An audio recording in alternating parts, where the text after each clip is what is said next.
Hey everyone, and welcome to RUBIN'S Mind Lab, where we break down the latest research into what it really means. Ever wondered if the noise or lack of it from cars actually affects how safely we cross the street? It sounds simple, but the answer is kind of surprising. We're diving into some fascinating research today that looks at how loud or quiet cars are and what that means for pedestrians like you and me trying to make our way across busy roads.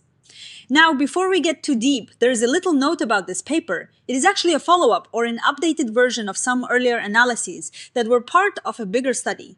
The original researchers say that a full, updated version of this work is now available as a preprint, which is like a draft version of a scientific paper, on OSF.io. You can find it using a specific DUE, which is like a digital fingerprint for research. But don't worry, we're going to break down the core ideas from this specific piece for you right here. So, the big question these researchers, Daniel Oberfeld, Thirsa Huisman, and Patricia DeLucia, were asking is this: does the loudness of a vehicle actually influence whether a pedestrian decides it is safe to cross the street? And if so, how? They were particularly interested in this because of the rise of quieter vehicles. Like electric cars. On the one hand, quieter cars might seem like a good thing for reducing noise pollution, but on the other hand, if we can't hear them coming, could that make us less aware of traffic and lead to more accidents? That is the central mystery they wanted to unravel. To figure this out, they set up experiments to see how people make crossing decisions when they're exposed to different sounds.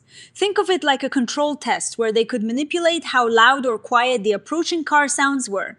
They wanted to see if hearing a car helped people judge its distance or speed, and therefore its safety for crossing. Could the absence of auditory cues, the lack of that familiar engine rumble or tire noise, be throwing off our internal calculations for safety? So, what did they find? This is where it gets really interesting.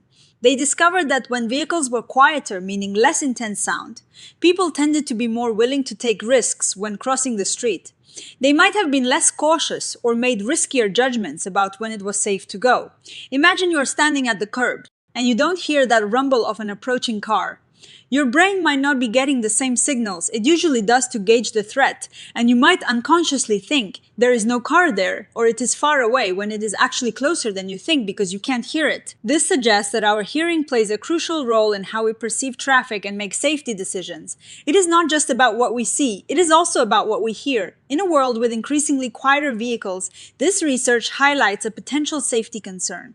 Our visual system might be overwhelmed or easily fooled, especially when we're looking back and forth, but our ears can often provide a continuous stream of information about approaching dangers.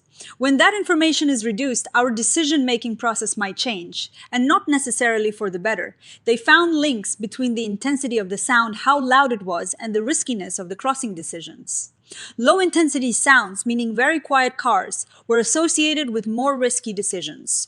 This implies that, as cars get quieter, pedestrians might be putting themselves in more danger without realizing it.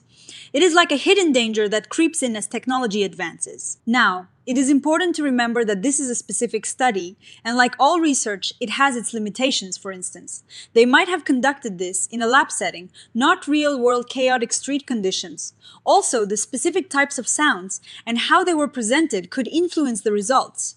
We're talking about vehicle source intensity, which is just a fancy way of saying how strong the sound is that the vehicle is making. They were looking at how that intensity, or lack thereof, impacts our choices. They are not saying that all quieter cars are dangerous, but that the absence of sound can influence our perception of risk. So, what does this mean for us in the real world? It is a call to be extra aware, especially when you are in areas with a lot of electric vehicles or other very quiet modes of transport. Maybe we need to consciously put in a little more effort to look and listen carefully and not rely solely on our hearing to gauge traffic. It might also mean that car manufacturers will need to consider implementing artificial sound systems for vehicles to ensure pedestrian safety.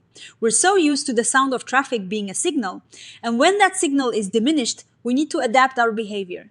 This research sheds light on a really subtle but potentially significant danger as our transportation becomes quieter. It is a great example of how our senses work together and how changing one can have unexpected consequences for our behavior and safety. What do you think about these findings? Does it make you want to be more cautious around electric cars? Let me know in the comments below. If you found this breakdown helpful, please give it a thumbs up and subscribe to RUBIN'S Mind Lab for more insights into the fascinating world of psychology. We'll see you next time.